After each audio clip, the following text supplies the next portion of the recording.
is episode 3 of BraunAbility's Phone a Friend.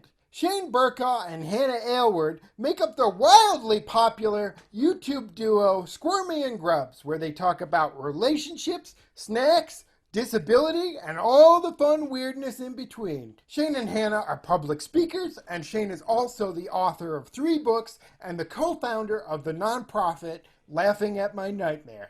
Shane and Hannah, welcome to your own house. How are you? We are good. How are you? Honored to be here in our own house.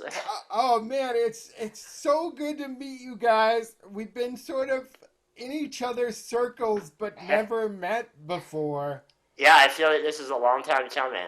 We were always like passing ships in the night, and now we're finally together. So how are you guys doing? We are doing well. We are thriving in isolation, I would say. Shane, I gotta say, I've been aware of you for a really long time. I think the first time I saw you was on a show called My Last Days, and that was about 8 years ago, so yes. Congratulations, I guess. Yeah, it turns out it wasn't My Last Days. That was actually the documentary that Hannah saw that, made her aware of me. Yeah, led me to your blog, yeah. When you were watching that, were you sort of, Hannah, were you like, I want to date this guy? Or when did that happen? No, I think that happened after. I thought he was, charming, charming. Wait on, adorable. go ahead. Oh, yes. No, but I wasn't thinking, it was called My Last Days. That wasn't really, a great opener for me to want to date you. But after we talked, I did, obviously. Oh, thank you. Just from watching your content, one of the things that's really cool is you guys talk about relationships and sex stuff in a it's just not out there for people with disabilities. That was one of the things when I started dating, there was zero information. Yeah. What made you guys decide, okay, we're going to really go out there and share stuff and I think really open about this? People requested it because there is no information out there. I got a lot of messages from a girl who would be like, I'm starting to date someone who uses a wheelchair, who has SMA. Do you have any advice? And they would ask about intimacy and stuff, and there was really no resource to direct them to. And I think that lack of info also creates a lot of stigma, really damaging stigma. Yeah. So we get thousands of comments that are horrible about, how Hannah must never be satisfied, or how Hannah's life must be terrible having a boyfriend that's disabled. Yeah. And that's just complete, nonsense. So we hope that our info that we're providing enlightens some of these more ignorant people. Yeah, a lot of those original questions, 90% of them may have been from me just pretending to be different people. But I appreciate all the answers that I'm getting. It turns out all of our followers are just Zach Anner. I have a lot of questions. And for our audience that doesn't know, because if there's one person that doesn't follow you guys, Shane, you have SMA, which is spinal muscular atrophy, right? Yes. Yep. And because it sounds like it's already it might be a kinky thing. You have, you know what I mean? Yeah, you have to find someone who's into SMA, and there's different subreddits. It's not. The disease itself is not very kinky. So you guys started dating online, and a lot of people are doing online dating for the first time in this age of social distancing. So do you have any tips for kindling a romance in the age of COVID? I feel like it happened so quickly. It was disturbing. Yeah. It was disturbing. Before we had even met. We were we were almost obsessed with each other. We were obsessed. We were FaceTiming constantly, and our two families were like, "What did you guys do? You're never. Where are you? You're in your bedrooms 24/7 now. What's going on here?" What's the opening line that you use when you want to connect with a lady? Because I need help. Wow. Well, it was a pretty long email. It was a long just email. One line. It was nice. It was really funny. I complimented her use of parentheses. Yeah. Her email utilized parentheses in just a beautiful way, and that's a super nerdy thing. But I respected that, and I was like, hey, Your parentheses are on point.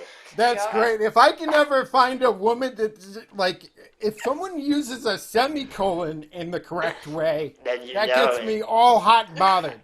Yep, that really gets me going. It's Yeah. correct grammar. Apparently. Like a lot of couples who were engaged before the pandemic, you guys had to postpone your wedding. How has that been? Well, it wasn't fun. Yeah. It was a very difficult decision. I think the whole nature of this virus is so unknown. Like, we don't know what next week will be like, let alone 3 or 4 months from now. But we did make the decision to postpone our wedding until next year, when hopefully the virus is gone. Yeah, but we have no idea. So It's gotten easier, though. I think we're glad that we did it. I think it was the right decision, and now we have more time to plan. So I've found a silver lining that you probably didn't think of, which is that we just met. But the fact that you've delayed it gives me time to become best friends with you and still get an invite to the wedding. that is True. 100% correct. And maybe you should even work your way up to being the officiant or something. best man. Oh Best man, man. I could get one of those online. I could be a minister for $50, I think, if I take Absolutely. the test. Yeah, it's something to work towards, you know? So what are some of the things that you still need to plan for you to get married? Because I can help with all that stuff. Any arguments? I was a peer mediator in middle school. We can work this stuff out. So this is a segment I'd like to call Zach Anner Wedding Planner. I'll plan the elements of your wedding that have not yet been planned free of charge on this show right now. So let's start with the most important stuff. Where are we on the cake? Doesn't exist. I would like a chocolate cake. I would like a vanilla cake. So, Zach, what should we do? This is a pretty simple answer. 2 cakes. Hey, there we Okay. go. Are we not doing 2 cakes? Did we not talk about that first? No, I just wanted vanilla. I don't really want chocolate to even be there. What's So- gonna... You not only want what you want Shane to be unhappy. I would prefer just vanilla. I'll do chocolate frosting. That is not that's not a real I concession. just really don't like chocolate cake. Okay, so here's how this is going to work. Hannah, you get your cake, and Shane, meet me in the bathroom at your wedding, and we will eat the chocolate cake together secretly, and that will be fine. This is Okay, perfect. that's You're fine. you're really doing a good job of getting yourself hired for this event. I know. Like this.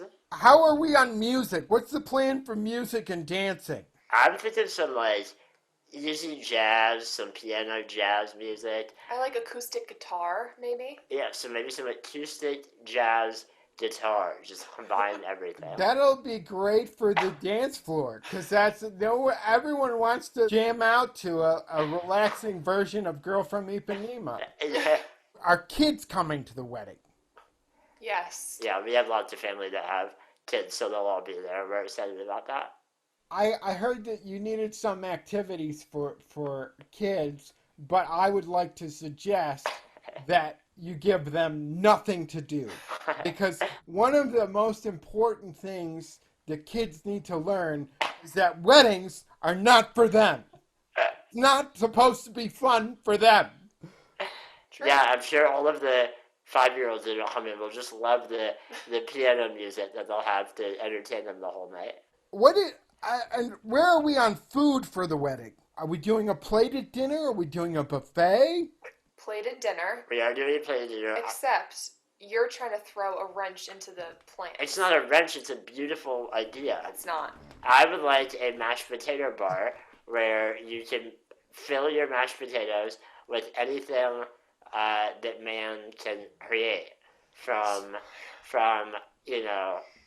cheese to bacon, sour cream. But it's a plated dinner. How are they going to... Never mind that, because you can put mashed potatoes from a buffet onto a plate, right? Yeah, that's all they get is a plated dinner of mashed potatoes. And then, are you going to have Sunday toppings like, candy and hot fudge for the mashed potatoes? I think mashed potatoes will be the base of every course of the meal, from appetizer to dessert, and the toppings are what change. Yeah, I like that.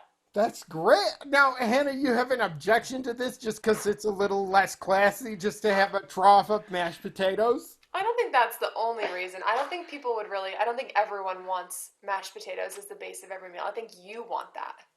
But I don't think we need to have that for every single person. I'm imagining our invitations that we'll mail out that Just potatoes. normally they have to check a box about what food they want, but there will only be one box to check. Mashed potatoes. Now, that would be an interesting way to settle these arguments, is to just have boxes of, like, who you agree with. And your wedding guests will come out as Team Hannah or Team Shane. We send 2 invitations to every invitee. Who do you RSVP to? Yeah, they have to pick who they prefer. If there's anything that you want at the start of a marriage, it's more reasons for arguments. Since you guys aren't married yet, I want to see how well you two know each other before you go into wedded bliss. We're going to play something called the Not Yet Wed game. It sounds like a game you've heard, but it's completely different, and they can't sue us. Okay, let's see how well you guys know each other. Hannah, who's more likely to deal with a spider, you or Shane? Me. 100%. Shane, even if Shane could physically catch a spider, or I guess kill in his case, he is terrified of them. So I catch them in a cup and bring them outside. Hannah has never hurt an insect in her entire life. Yep. Really? Yes. So you're just an incredibly good person? I just don't like to kill them. At least to insects, yes. Oh, yeah. So, Shane, I have to ask why you would be honest about your cowardice when you could totally just use SMA as an excuse and say, if I were able, I would be taking that spider myself. That's totally... It's the shrieking. It's the shrieking. You just can't play it off as that. It's a giveaway. Hannah, what's Shane's favorite ice cream flavor? Chocolate raspberry. Nailed it. That was absolutely correct. And Shane, same question about Hannah. Here's the problem. Hannah has 100 favorite ice cream flavors. Our freezer is mostly ice cream. That's so true. I could name any flavor and she would agree. Correct. Just pick one. Let's see. Vanilla? Oh No. Chocolate is the only one Wait, I don't what? like. Let me take that again. Oh, blew it! She likes vanilla with stuff in it, whether it's cookie dough or... But look, she's answering for herself because she's so excited. So, Hannah, what's Shane's biggest pet peeve? I think it's when people come up to him in public, like in the supermarket, and will be like, oh, watch the speed limit, or like, slow down there, speed racer. And I just want to run them over. Oh my god. Oh, which brings me to my next question, Shane. Do you have a license for that thing? Oh, no. I hate that so much because everyone thinks that it's like the first time anyone has said it. Yep. Yeah, they did, and then they laugh at themselves oh god, please. And I get you should be a sit-down comic a lot. Do you get that? Yep, we get that comment on our YouTube channel Daily. probably 10 times a day, yeah. Shane, what would you say is Hannah's biggest pet peeve? I think it's similar. So when we are out in public, people will often come up to us completely unprovoked and say things like, oh, it's so nice that you take care of him. Yeah. Or, oh, your son is adorable. Or when we went to the beach and that woman was like, it's so nice of you to bring him here. yeah, just things that are so demeaning. Yeah. And then when we say something like, oh, no, we're engaged, like, we're a couple, they always react like this. Oh, wow, that's amazing. So we also want to run those people over. I get that too. Like, whenever I go out to a restaurant, I get like, so nice to see you out and about. It's amazing that you woke up today. I mean, I gotta admit, like, that gave me a false sense of like self-confidence because I got so much credit for doing nothing that I'm just learning that I have a lot more to do with my life than just getting up and going out to a restaurant. I went around like so proud of myself just for existing. You're killing it. You're absolutely killing it. This is for Shane. What is Hannah's most prized possession? The thing that she would save in a fire apart from you? Assuming that you're That's on the bold. list. That's bold to pick Shane first. There's a lot of stuff in our house that I think she'd be like, Shane, hold on, I have to take this outside. I think our pets are a big one. We have a dog and some rats, and I think she would save them before me. She'd probably go around looking for insects to save that would perish in the fire, and once they roll out, she'd probably come back and get me. Well, that's nice to know that she's always coming back at least. I would hope, yeah. So, Hannah, is that accurate? Was that what you would have said? Yeah, I think definitely our pets. Is there anything else that he missed? My stuffed bunny that I got when I was born. It's sitting on our bookcase. I'm below the stuffed bunny? No, you're above. The question is, after I save you, what will I run back inside for? Oh, okay, so I've been saved. You've already been saved. You're slightly above the stuffed bunny. Well, live animals first, and then probably my bunny. Then humans, then... My favorite pillow, I don't know.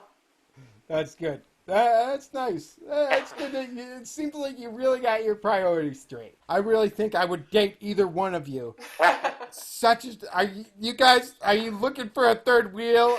Like when you're at that stage of the relationship where you think, man, Zach would really spice this up. Let me know. Honestly, this whole conversation has made me feel like we might invite you into our home permanently. No one has ever said that to me before. This is so great. Since we're all stuck at home, I want to do a segment that I call Remember When We Used to Go Places? So do you guys have any favorite road trip memories? I think one of my favorite memories was one of my biggest failures.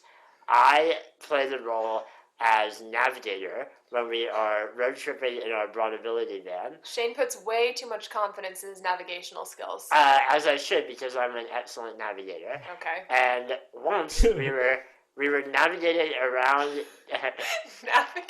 We were navigating expertly around. You were driving. We were driving, yeah. Driving around Denver. And we were following Google Maps. You weren't navigating. I was reading the Google Map directions. Okay. In a wonderful, beautiful way. Just to be clear. And I thought I spotted a shortcut that Google was not telling me to take. And I, after much research and analysis, decided that this shortcut would save hours of our trip. So I very abruptly said, turn left, and we turned onto this road.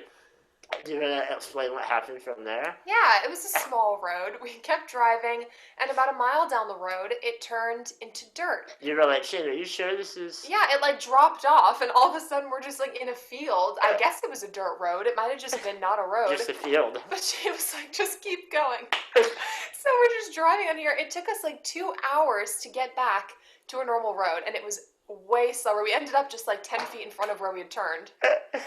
Not a shortcut. It was a horrible failure. You didn't get there quicker. Shane, I have to give you credit, though. I didn't learn how to navigate until I was 29.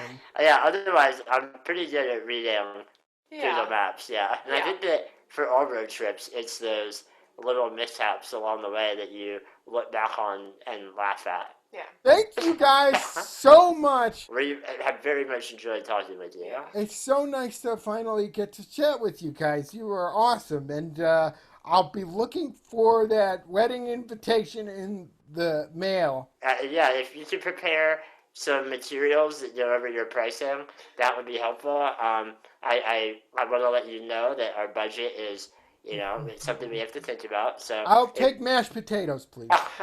The mashed potatoes with the Sour Patch Kids, and that's all I need. Then it sounds like you're hired, so welcome. Thanks to BraunAbility for sponsoring these, and remember to like and follow their Facebook page and all their other social media for more great content. All right, thanks, guys. Bye. Bye. Bye.